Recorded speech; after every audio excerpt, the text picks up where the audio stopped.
Your husband's family is coming for Christmas? Wonderful. I'm on holiday, you handle everything. Sarah's voice came through the phone with that smooth, practiced brightness Eleanor had learned to distrust. It was the same tone her daughter used when she wanted something and didn't want to hear the word no. Mom, I need you to handle Christmas dinner this year, Sarah said. It'll be 15 people from Mark's family, and you know how you cook. Hit that subscribe button and tap the bell icon so you never miss our latest uploads. Eleanor Vance stood in her kitchen with the cordless phone pressed to her ear, staring at a bowl of apples on the counter as if the fruit might explain what she had just heard. 72 years old. 45 years married. 30 years a widow. And somehow she was still being assigned tasks like a spare pair of hands. 15 people. Eleanor repeated, slow and careful, the way she might repeat a diagnosis to make sure she'd heard it right. Sarah laughed lightly, like Eleanor had asked something adorable. Yeah, 15. It's not that crazy. Eleanor's fingers tightened around the phone until the plastic creaked. And why do I have to take care of everything? A sigh slid through the speaker. Impatient, offended. Because you have free time, Mom. We work all day. And Mark's place is too small. Yours is perfect. You've got the dining room, the big kitchen. And honestly, no one cooks turkey like you. Eleanor closed her eyes and leaned her shoulder against the wall. The kitchen tile was cool through her blouse.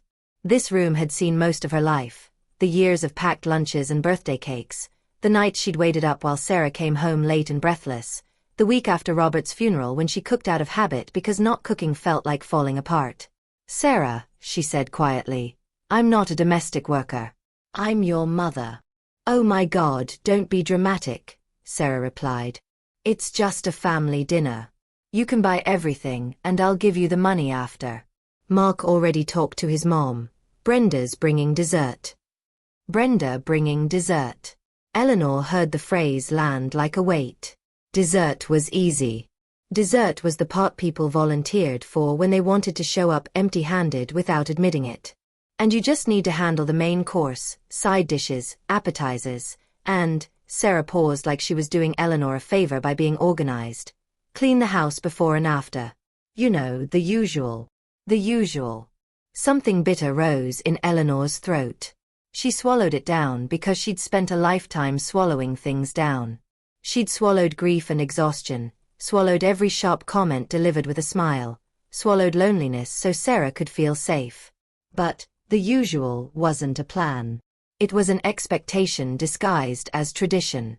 And Mom, Sarah continued, as if she'd remembered to mention a small detail, Mark's family is a bit particular about food. Nothing too spicy. Aunt Carol can't have gluten. Cousin Matthew's vegetarian.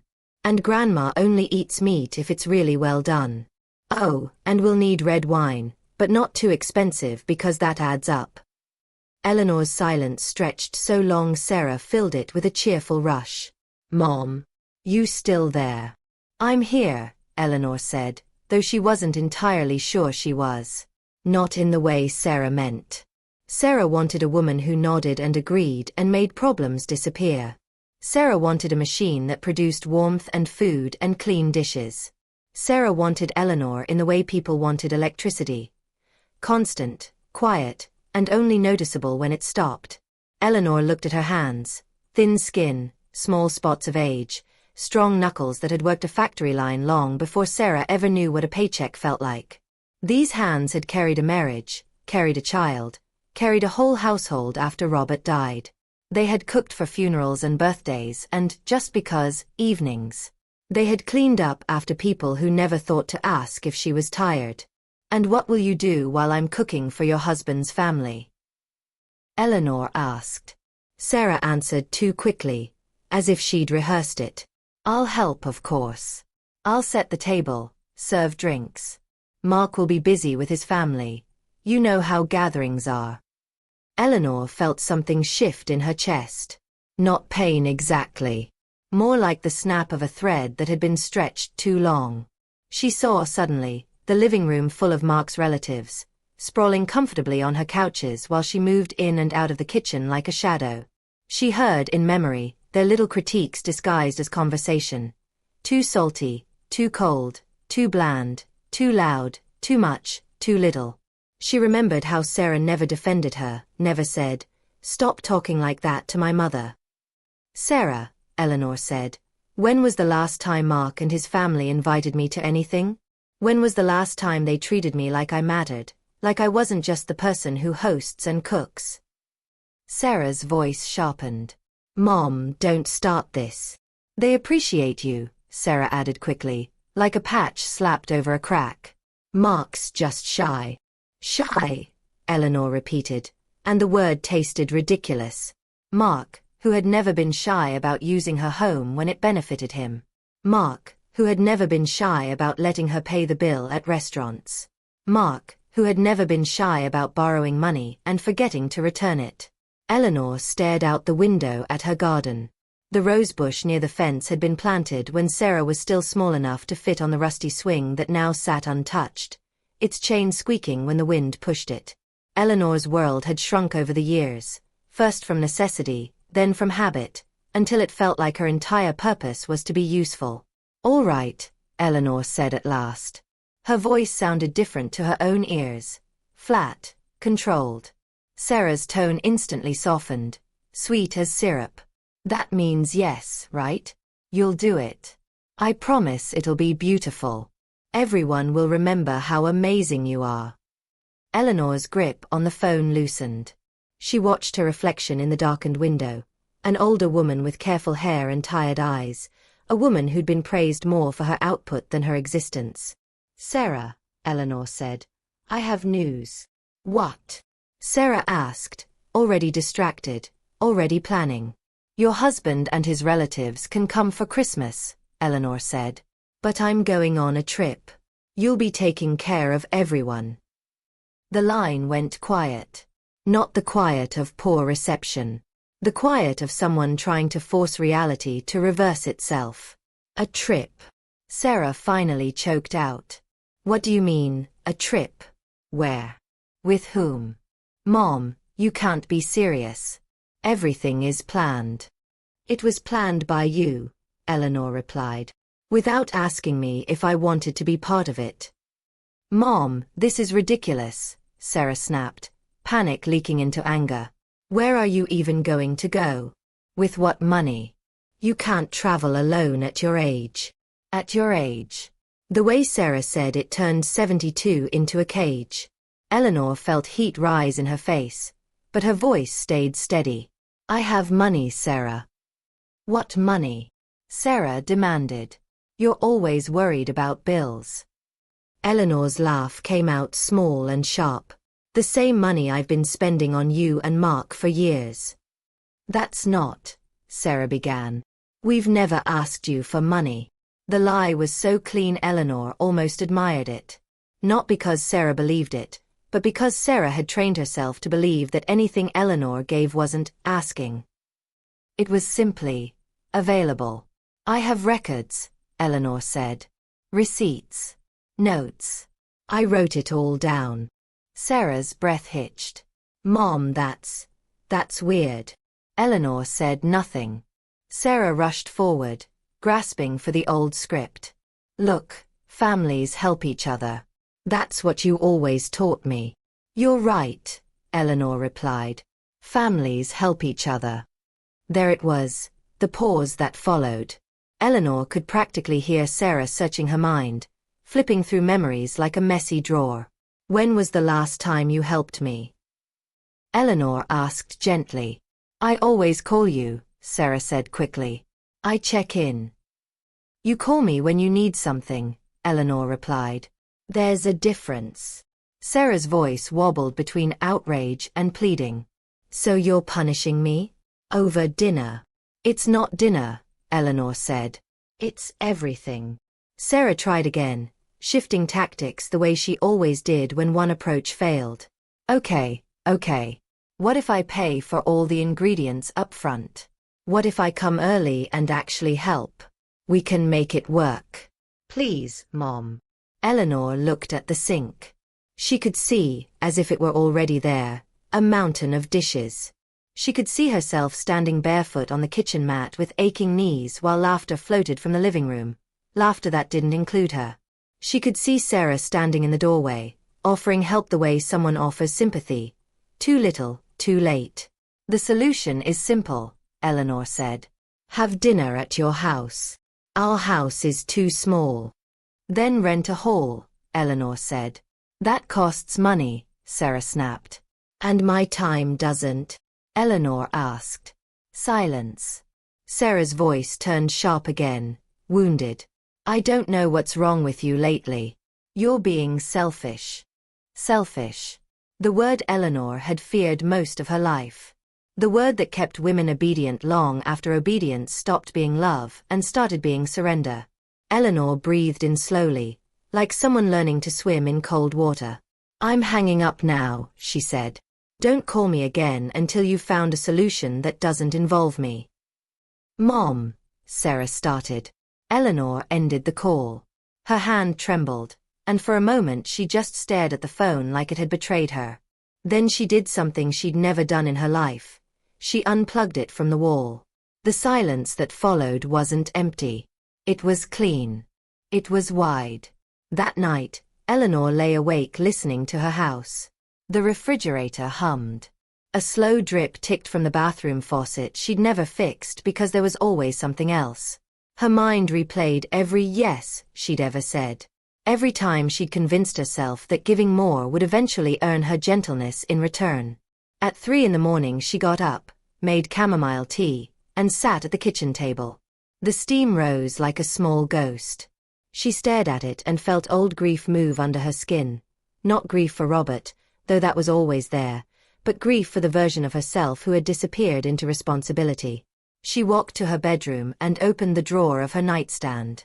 Inside was a notebook she'd kept for years. Family expenses, little notes, the kind of careful tracking you learn when you've lived paycheck to paycheck and know what it means when a dollar goes missing. She flipped through pages. Car repairs. Groceries. Rent help. A loan that never returned. A holiday shopping list that had ballooned to cover people who didn't even call her on her birthday. The total over 5 years made her stomach clench. $15,000. $15,000 she could have saved for a new roof, for medical care, for peace. $15,000 that had disappeared into emergencies that weren't hers. She sat on the edge of the bed and cried, quietly at first, then harder, because something had finally cracked open that had been sealed for decades. She wasn't crying because she was weak. She was crying because she was furious. The next morning she woke with a strange sensation in her chest. She thought it might be dread, but as she lay there staring at the ceiling, she realized it was something else. Freedom. She dressed carefully in her favorite cream blouse, the one Sarah always mocked for looking too old. Eleanor put it on anyway and watched herself in the mirror. Wrinkles. Gray hair. A face shaped by work and grief and endurance. But also eyes that still held fire, if she allowed them to. She walked downtown with steady steps. The travel agency sat on Main Street between the pharmacy and the bakery. Eleanor had passed it 1,000 times without going in, because wanting was something she'd trained herself to do quietly. A young woman behind the counter smiled warmly. Good morning. How can I help you? Eleanor's voice surprised her with its firmness. I want to take a trip for Christmas. The agent's smile widened like Eleanor had brought her good news. Wonderful. Do you have a destination in mind? Are you traveling with family? I'm traveling alone, Eleanor said. And I want to go as far away from here as possible. The agent didn't blink or pity her. She simply opened a brochure and turned a computer screen toward Eleanor. Beaches, mountains, historic cities. Eleanor stared at the photographs. White sand, snowy peaks, old stone streets. Places she'd only seen in magazines while waiting for appointments. Dreams she'd labeled, not for me. How much are you planning to spend? The agent asked gently. Eleanor thought of the notebook. The total. The years. I have $5,000, Eleanor said, and saying it felt like claiming territory. With 5,000, the agent said, eyes bright. We can do something incredible. How would you feel about a tour through Spain and Italy? 3 weeks. Madrid, Barcelona, Rome, Florence. Hotels, meals included, guides. It's a beautiful trip for someone who wants to, she paused, choosing a word carefully, rediscover herself. Rediscover herself. Eleanor felt the phrase settle inside her as if it had been waiting there all along. When does it leave? Eleanor asked. We have one departing December 20th, the agent replied. Returning January 10th. Eleanor almost laughed, not out of humor but out of perfect, sharp irony. Exactly the days Sarah expected her to be roasting turkeys and scrubbing floors. The agent tilted her head kindly. Would you like time to think about it? Eleanor didn't hesitate. No. I want to book it. As the agent printed forms and asked for her passport, Eleanor felt terror flicker at the edge of her confidence. She had spent decades being careful, responsible, practical. And now she was doing something wildly impractical. But it wasn't reckless. It was necessary. She handed over her passport, the one she'd renewed in secret the year before, embarrassed by her own hope. Sarah had laughed when she'd heard about it. Where are you going to go, Mom? She'd asked, as if Eleanor's life had ended with Robert's funeral. Now Eleanor knew the answer. When she left the travel agency with papers in her bag, she stood on the sidewalk and breathed cold air like it was new. Her phone buzzed. A message from Sarah. Mark says if you don't cancel that ridiculous trip, he'll tell his whole family you're selfish and you ruined Christmas. Is that what you want? Eleanor stared at the screen, and something inside her went quiet. Mark could say whatever he wanted. Mark could build a story where Eleanor was the villain. Eleanor had spent her life being cast in roles without auditioning. She typed back slowly, each word deliberate. Tell Mark he can tell his family whatever he wants. I'll be in Europe, so I won't hear him. A second message came immediately. Europe. Are you crazy? With what money? Eleanor's thumbs hovered. Then she wrote, with my money. The same money I've been spending on you for years. The phone started ringing at once, Sarah's name flashing, demanding attention like an alarm. Eleanor looked at it. And for the first time in her life, she did not answer. She slid the phone into her purse and kept walking, because suddenly she had things to do that didn't involve fixing someone else's mess. She had to buy luggage. She had to learn what kind of coat you needed in Europe in December. She had to begin the life she'd been postponing for 72 years. And as she walked, lighter with every step, Eleanor understood something she'd never allowed herself to understand before. Saying no was not cruelty. It was survival. For 3 days Eleanor kept her phone off. At first she told herself it was because she was busy preparing, but the truth was simpler and stranger. She had discovered the pleasure of not reacting. The quiet in her house felt different when it wasn't interrupted by an emergency that wasn't hers.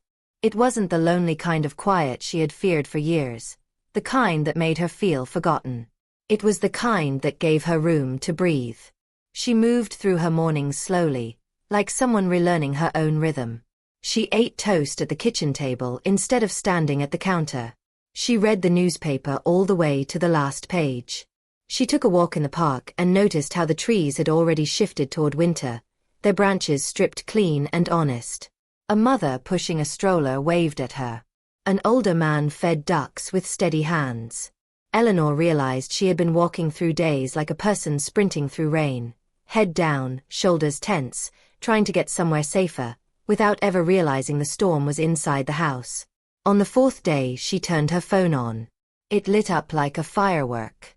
Missed calls stacked like accusations. Sarah. Sarah again. Unknown numbers that were probably Mark.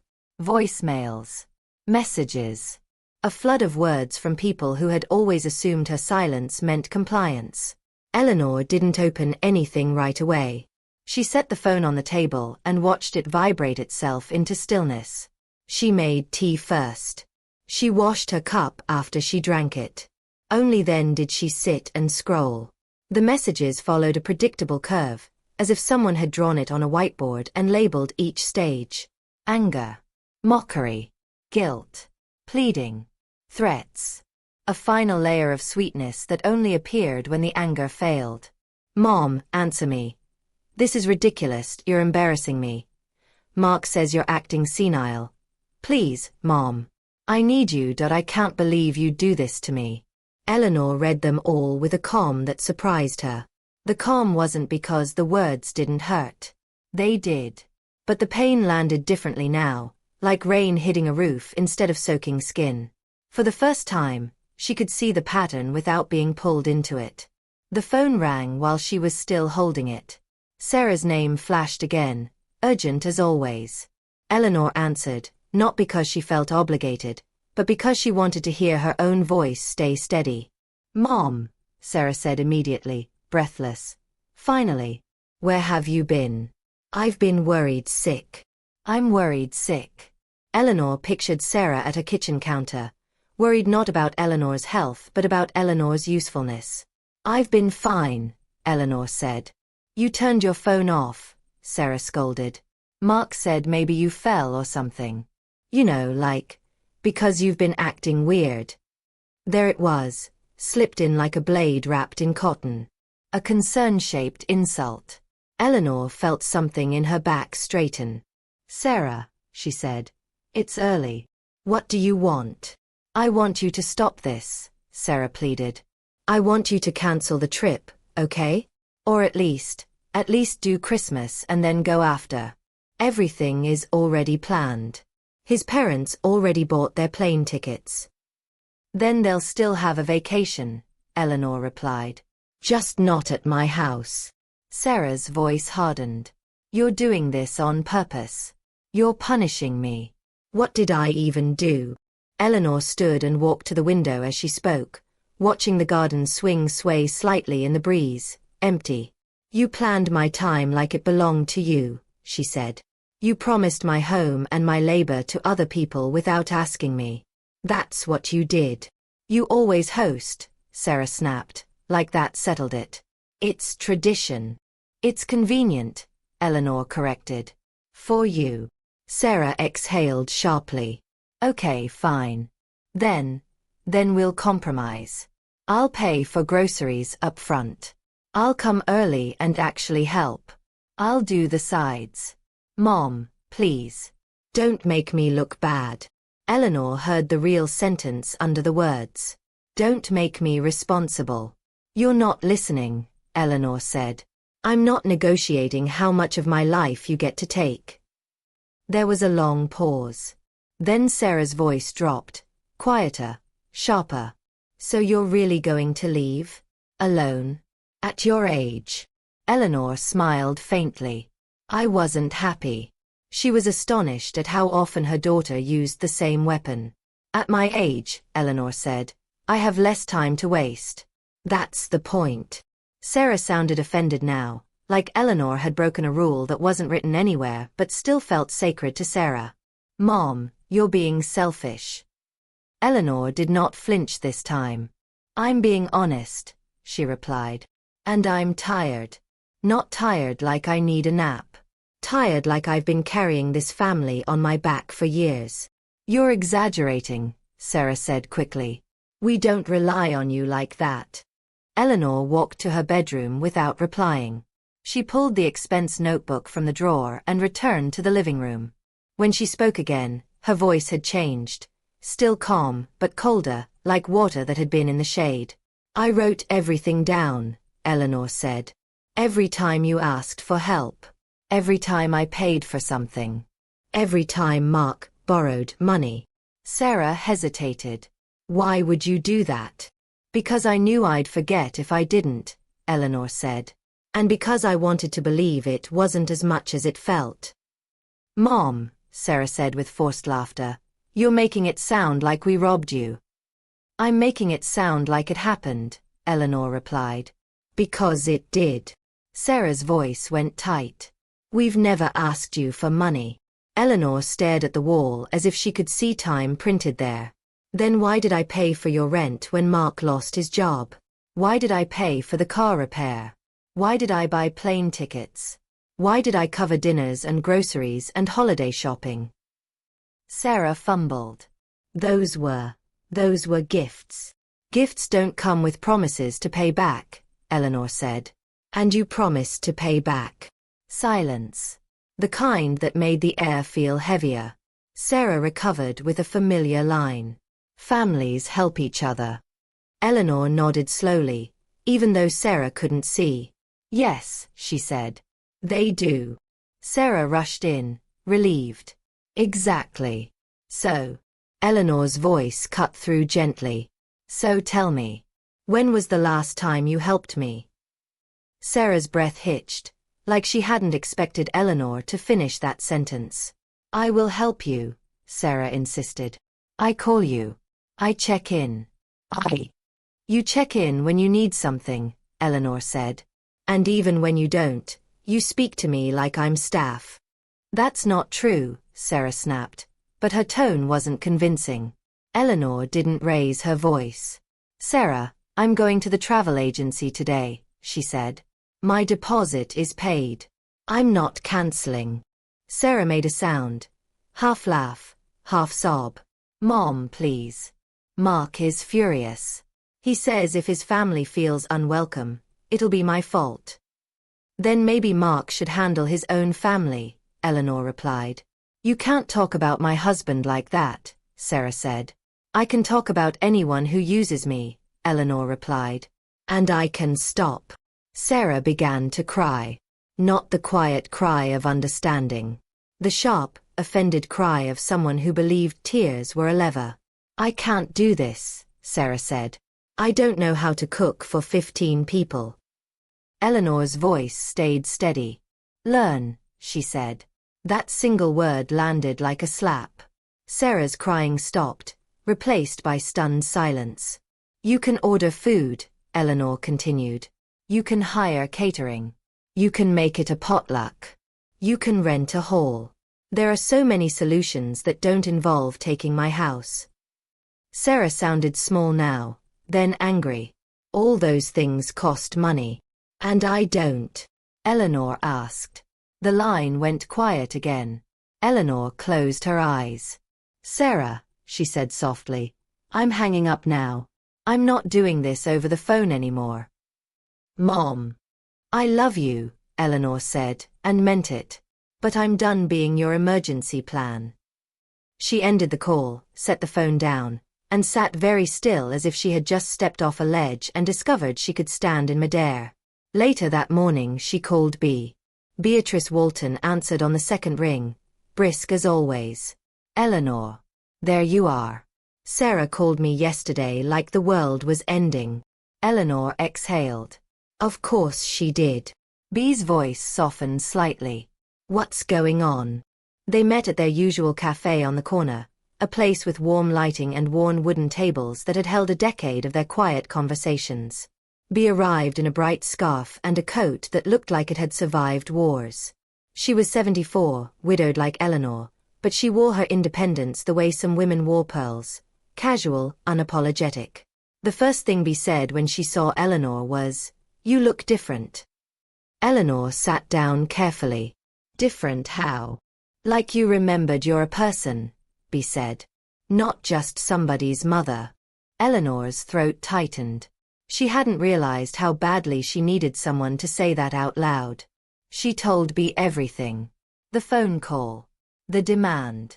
The list of dietary restrictions delivered like an order. The trip she'd booked. The messages. The word selfish is thrown like a stone. Bee listened without interrupting, stirring her coffee slowly.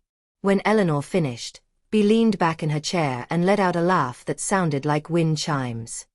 Oh, Eleanor, Bee said, do you know how long I've been waiting for this? Eleanor blinked. Waiting for what? For you to stop giving away your life like it's extra change, Bee said. Eleanor felt heat rise in her cheeks. Shame, anger, relief, all tangled. Am I being selfish? She asked anyway, because old habits didn't die quietly. Bee's eyes narrowed with affection and impatience. Selfish would be you expecting Sarah to cook for you while you sit on the couch and criticize her, Bea said. What you're doing is setting boundaries. Eleanor stared at her hands. But she's my daughter. And she's 33, Bea replied. Not 13. Eleanor's breath caught. I did everything after Robert died. I had to. Yes, Bea said gently. You had to then. But you kept doing everything long after you didn't have to. You became both parents, then you became her safety net, then you became her solution. And the problem with being the solution is people stop seeing you. They only see what you provide. Eleanor swallowed. What if she never speaks to me again? Bea didn't hesitate. Then you'll find out if she loves you, she said, or if she loves what you do for her. The truth was so blunt it made Eleanor's chest ache. Bea reached across the table and squeezed Eleanor's hand. Eleanor, she said, you've been confusing being needed with being valued for years. Eleanor's eyes stung. I thought, if she needed me, she'd keep me. Bea snorted softly. Honey, you're not a spare tire. That made Eleanor laugh, a surprised sound that cracked through her tension. It felt strange in her mouth, like a word she hadn't spoken in a long time. Go on your trip, Bea said. Let Sarah figure it out. Let Mark figure it out. Let Brenda bring her precious desserts somewhere else. Eleanor looked out the cafe window at people walking with shopping bags, hurrying, living. I booked Spain and Italy, she said, as if saying it again made it more real. Bea's face brightened. Finally, she said. Eat pasta. See art. Drink coffee in a place where nobody expects you to wash their dishes after. Eleanor sat back, absorbing the permission in Bea's words. Permission she didn't actually need, but still felt like a balm. When she returned home, her phone rang again. Sarah. Eleanor stared at the screen for a long moment before answering. She wasn't afraid anymore, but she was tired of the loop. What now? Eleanor asked quietly. Sarah's voice sounded strained. Mark wants to talk to you, she said. He says you need to understand the reality of the situation. Eleanor almost laughed. Reality, explained by a man who had borrowed her home and money like it was his due. Tell Mark no, Eleanor said. If you want to talk to me, you come alone. Sarah's tone turned suspicious. Why alone? Because I'm not being cornered in my own living room, Eleanor replied. Come at 3. At 3, Sarah arrived with her arms crossed and her jaw set, wearing resentment like armor. She sat on the sofa without taking her coat off, as if she planned to leave quickly after winning. This has to stop, Sarah said. You're acting like a spoiled child. Everyone's talking about you. What everyone? Eleanor asked. Mark's family. Sarah flinched. They're confused. They don't understand why you're doing this. Eleanor walked to the coffee table and placed her expense notebook there like a judge placing evidence before a jury. She opened it to the page with the total. Sarah's eyes widened as she stared. What is this? This, Eleanor said, is 5 years of me paying for things you pretended weren't asks. Sarah's voice shook with indignation. Mom, we never told you to keep track. I kept track because you didn't, Eleanor replied. Sarah shook her head, as if denial could erase ink. We're family. Families don't do this. Families also don't use each other, Eleanor said. Sarah's eyes filled with tears again. So you're just done? You're leaving me to deal with this alone. Eleanor watched her daughter, really watched her, and saw something she hadn't wanted to see for years. Sarah wasn't helpless. She was accustomed. Accustomed to Eleanor rescuing her. Accustomed to being dramatic because drama worked. I'm leaving you to deal with the consequences of your decisions, Eleanor said gently. That's different. Sarah's tears spilled over. I can't handle it. Eleanor didn't move to comfort her. That was the hardest part. She had comforted Sarah through scraped knees and broken hearts and teenage storms. But this wasn't a scraped knee. This was entitlement meeting a wall. You can handle it, Eleanor said. You just don't want to. Sarah's sobs stopped abruptly, replaced by fury. "You're jealous," she snapped. "Because I'm married now. Because I'm not just yours." The accusation was so absurd it almost made Eleanor laugh again. "I'm not jealous," Eleanor said. "I'm exhausted." Sarah stood up, shaking. "Fine," she said. "Go on your trip. We'll figure it out without you. And when you come back and you're lonely, don't come crying." She stormed out and slammed the door hard enough to rattle a picture frame on the wall. Eleanor stood in the middle of her living room, breathing through the silence that followed. For years she'd believed speaking plainly would destroy everything. Now she had spoken plainly, and the world was still standing. She expected guilt to creep in later, that familiar ache that always followed her when she chose herself. But the guilt didn't arrive. Instead, there was peace, quiet, steady, unfamiliar. And then, 2 days later, the doorbell rang. Eleanor opened the door expecting Sarah. Instead she found Brenda. Mark's mother stood on the porch with her shoulders back and her lips pressed into a polite line. She looked like someone who had come to correct a problem. "Eleanor," Brenda said, "I'm sorry to come without warning, but we need to talk." Eleanor stepped aside. "Come in." Brenda sat on the sofa with stiff posture, as if softness would be a weakness.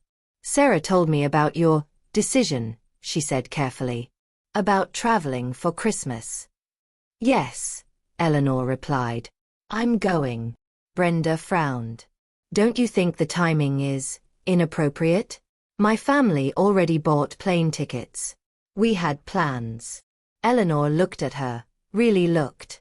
Brenda wasn't shouting. She wasn't insulting. But beneath her calm tone was the same assumption Sarah carried. Eleanor's life was flexible. Eleanor's needs were secondary. Eleanor would accommodate. "Brenda," Eleanor said, "can I ask you something?" Brenda blinked. "Of course." "In 5 years," Eleanor said, "how many times have you invited me somewhere? To your home. To dinner. To anything where I was the guest instead of the hostess?" Brenda's eyes darted away, searching. "Well," she said slowly, "we always appreciated you hosting. You're such a wonderful cook." "That's not what I asked," Eleanor said. Brenda's face flushed slightly. "We thought you enjoyed it," she admitted. "You're so good at it. Your house is so welcoming." Eleanor nodded, as if confirming something she'd already known. "You thought I enjoyed it because it benefited you," she said quietly. "You never asked because you didn't want to hear the answer." Brenda's mouth opened, then closed. For the first time Eleanor saw uncertainty in her. "What can we do to fix this?" Brenda asked finally, her voice smaller.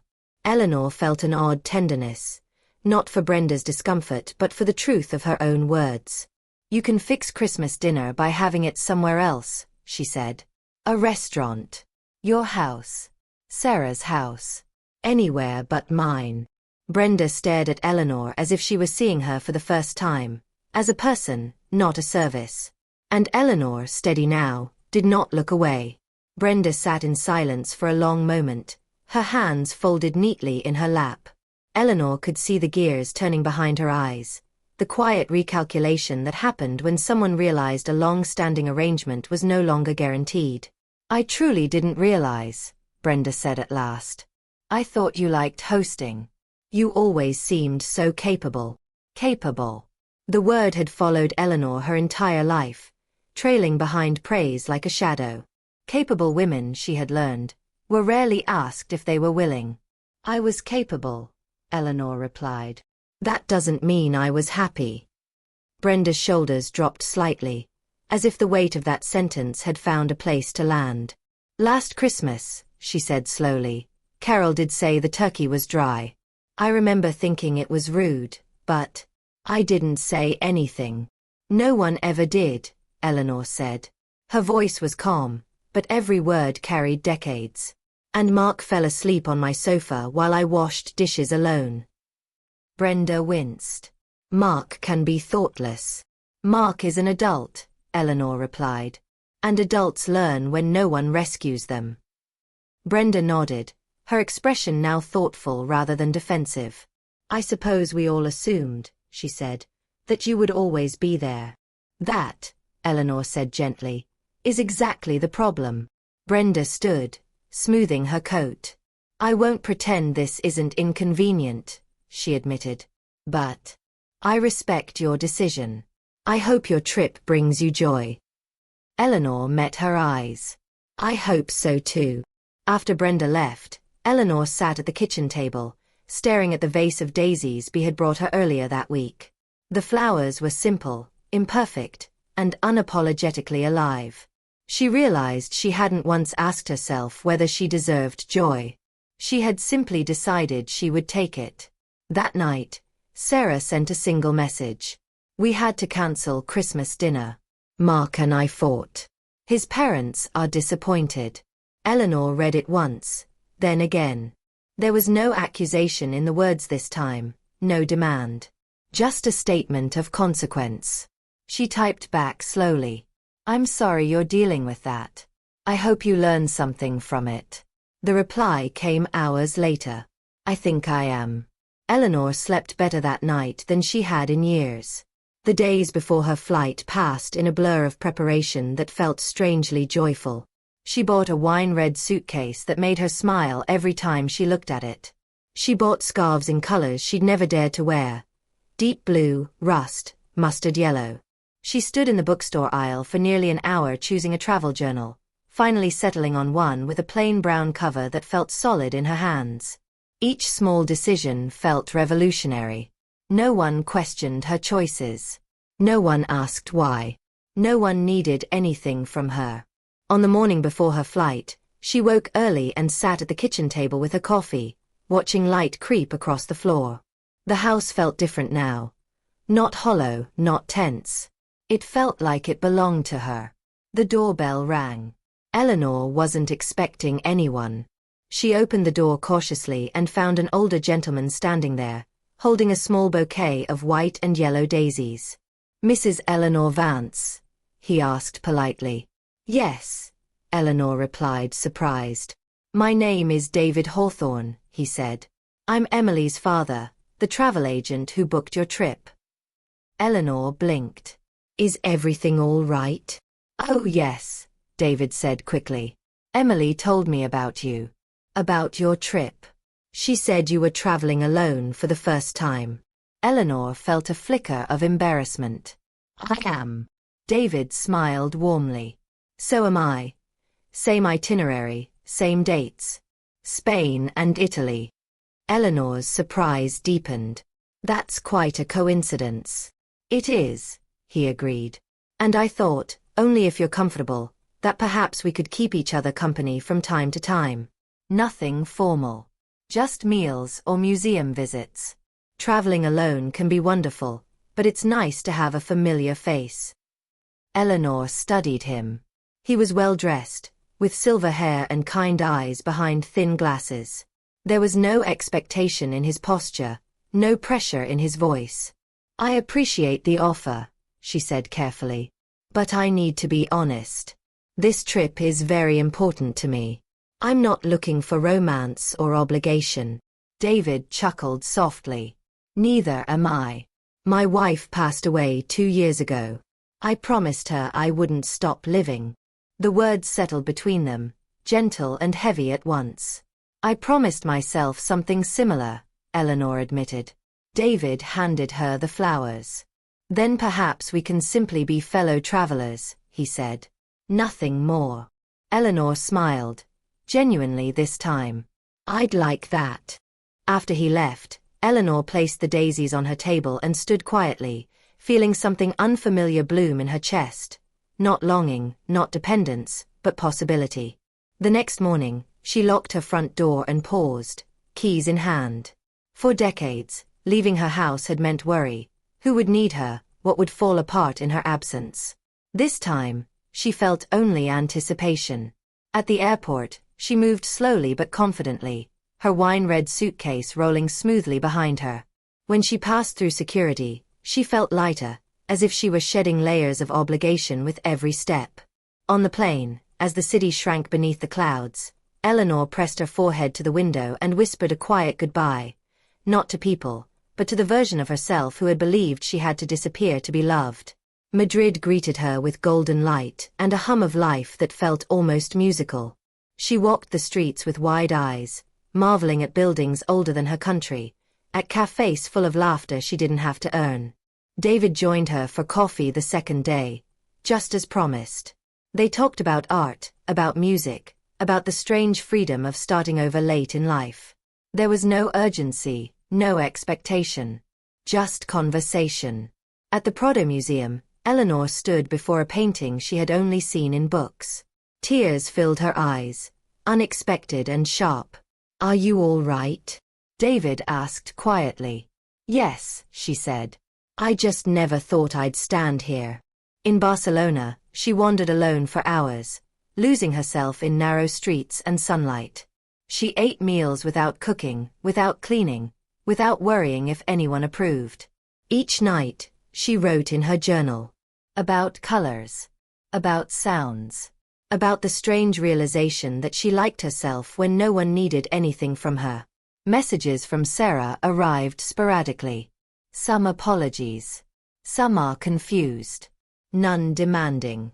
Eleanor read them without urgency, replying when she felt like it, not because she felt compelled. In Rome, she sat on the steps of a fountain and watched people pass, thinking about how many lives intersected without obligation. How many stories unfolded without her involvement. For the first time, she understood that love did not require exhaustion. On her final evening in Europe, Eleanor and David shared dinner overlooking the Mediterranean. The sky burned orange and pink as the sun sank. "I'm glad you came," David said simply. "So am I," Eleanor replied. She meant the trip. She meant life. When she boarded the plane home, she wasn't afraid of returning. Home was no longer a place of waiting. It was a place she would inhabit on her own terms. She opened her journal one last time and wrote, "I did not leave to escape my life. I left to reclaim it."